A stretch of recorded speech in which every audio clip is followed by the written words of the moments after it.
नमस्कार, हम शिवेश झा अपने सब देख रहल छी समाचार मिथिला। महामारी कोरोना वायरस से समूचा दुनिया में कोहराम मचल अछि।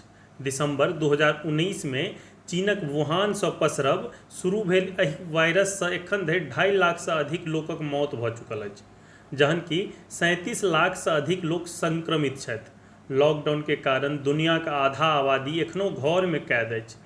सबके इंतजार छनि एकटा सुंदर भोर के जे पुनः सबहक चेहरा पर मुस्कान लाबि सकै।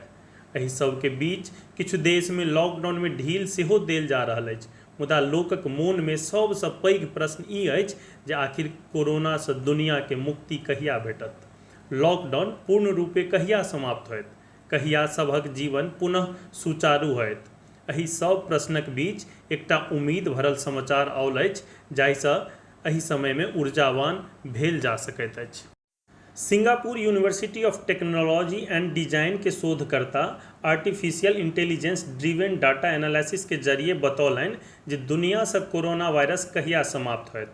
अध्ययन के अनुसार दुनिया के सब देश से कोरोनाक अंत 9 दिसंबर 2020 धरि भऽ जायत, जहन कि भारत से ई पूर्ण रूपे 26 जुलाई धरि समाप्त हैत। ओतहि अमेरिका में 27 अगस्त धरि समाप्त हेबाक अनुमान अछि। एहि तरहे स्पेन में 7 अगस्त धरि आ इटली में 25 अगस्त धरि कोरोना पूर्ण रूपे सफाया भऽ जायत। शोधकर्ता एहि महामारी के समाप्त हेबाक 3 अनुमानित समय बतौलनि। एहि के अनुसार कोरोना 97% धरि कहिया समाप्त होयत, 99% धरि कहिया समाप्त होयत आ 100% धरि कहिया समाप्त होयत। शोधकर्ता लोकनि दुनियाक सब देश से कोरोना के समाप्त हेबाक संभावित समय बतौलनि अछि।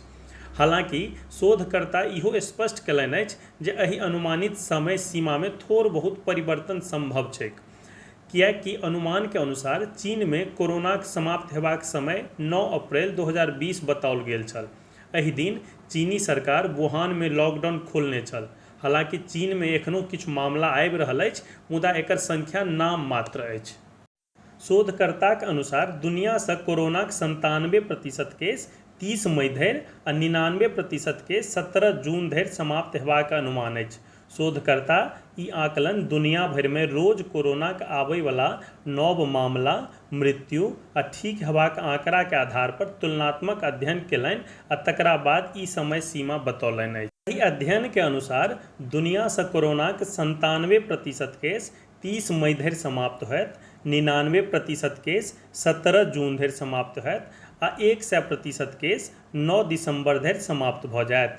कोरोना से भारतक बात करी तऽ भारत में कोरोनाक 97% केस 22 मई धरि, 99% केस 1 जून धरि आ पूरा के पूरा कोरोना 26 जुलाई धरि समाप्त भऽ जायत। ई शोधकर्ताक अनुमान छनि। यदि बात करी अमेरिका के तऽ एतय कोरोनाक 97% मामला 12 मई धरि समाप्त हैत, जहन कि 99% मामला 24 मई धरि आ पूरा के पूरा 100% मामला 27 अगस्त धरि समाप्त हेबाक अनुमान अछि। कोरोना से जुड़ल ई रिपोर्ट यदि नीक लागल हुए तऽ वीडियो के लाइक आ कमेंट जरूर करी, संगे सब्सक्राइब के घंटीक निशान के सेहो टिप दी। धन्यवाद।